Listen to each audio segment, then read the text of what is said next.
Here I am in the lovely Parc Angrignon, but there's no sign of spring yet. No leaves on the trees yet. But here I am to talk about my authentic voice videos. This is going to be great, and I hope everybody enjoys this message. First thing I want to discuss, and I'll give you a brief rundown about my life on this planet. I have had extremely long lives on this planet, and also starseed lives. I'm up to 378 lives, 77 of which were here on this planet, dating back to the supercontinent of Gondwanaland, where I was found by my younger brother, Thoth, the Atlantean. We are both Atlantean, we are both Lemurian also. And so what I was doing on Gondwanaland is I was a tree herder when trees could walk, talk, move around, like in The Lord of the Rings, the Ents.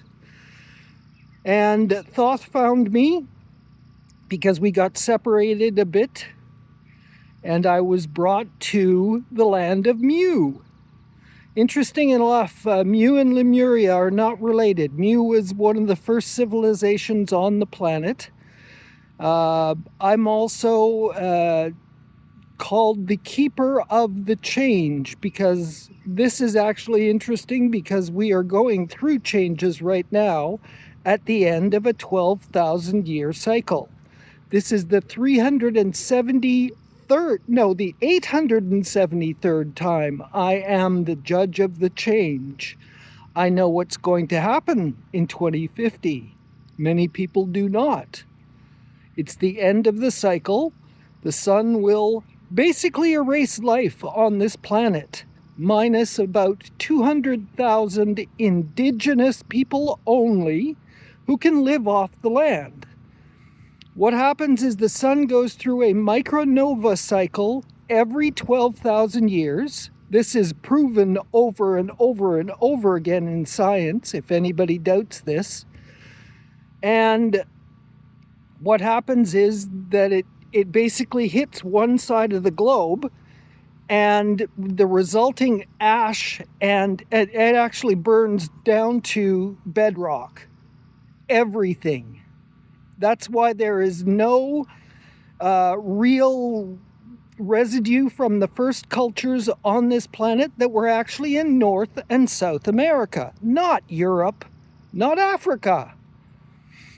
Anyways, humanity has been on this planet for a very, very, very, very long time, I assure you. As the judge of the change, I've seen it all, I've heard it all, and the one thing that is actually really unfortunate about this cycle is religion. Religion is control. It is nothing more than that. There are no gods. We humans, when we assume our correct power, are the gods. This might come as a shock to a lot of people, specifically Americans, who are God-centered, but if you ask your guardian angels, which we all have, about gods, they will say that the 12th dimension, where angels are, and I am one of them, I'm actually the third human being to become an angel. This has been a long process for me, and it is due to the fact that I have many, many starseed lives, many, many lives here on Earth, and I've always been kind. I've always been attentive to those around me, and I've always taught those around me how to respect life, how to bring back life. The account on Instagram that I'm posting this on is called Viracocha Intiraptor. That is actually my name also. So, what happened when the last 12,000 year cycle happened? The legend of the Maya is that I came from Lake Titicaca, that I actually came up from the lake. I actually crossed the lake, walking across the water, well, floating above it, shall we say. And I taught them how to take the burnt earth, turn it into valuable soil. It's called Loma Prieta, I believe, in Spanish. Black earth that is biodynamic like nobody's business. This is the process that I go through each and every time with civilizations that have few or any people left. I gather the people. I teach them how to rebuild the planet, how to rebuild ecocultures, how to rebuild civilizations by their definition, not by our definition today. That is a big misnomer in science also, that civilization is only when you are civilized and you have electricity and da-da-da-da-da-da-da-da. Anyways, this is all moot point, because what is going on now is not the degradation of the planet due to us, it's the sun. The sun goes through these regular cycles all the time. And yes, we have had major impact on many, many, many areas, and we've destroyed a lot of nature. Mother Nature, Gaia, is not happy with humanity in the least. And I should tell spiritual folks this one thing. When we are doing our meditations and we are told to put our roots down deep into the crystals, Mother Earth hates this with a passion. What we should do is here's something that most people do not know. The trees behind me live because of a mycelium network of life that is below ground. Mother Earth would much rather you put your roots into that. That is living. A crystal network is not living at all. There are crystals that are alive that have lives, but they tend to be on different planets. Where am I now? Let's go back to, I think this is a good start to what I want to talk about. I have various subjects that I will go through and talk about. And this is a brand new authentic voice, because I am an angel. I am actually slated, this will come as a shock to a lot of people, to replace Archangel Michael. He handpicked me because, my name's Michael.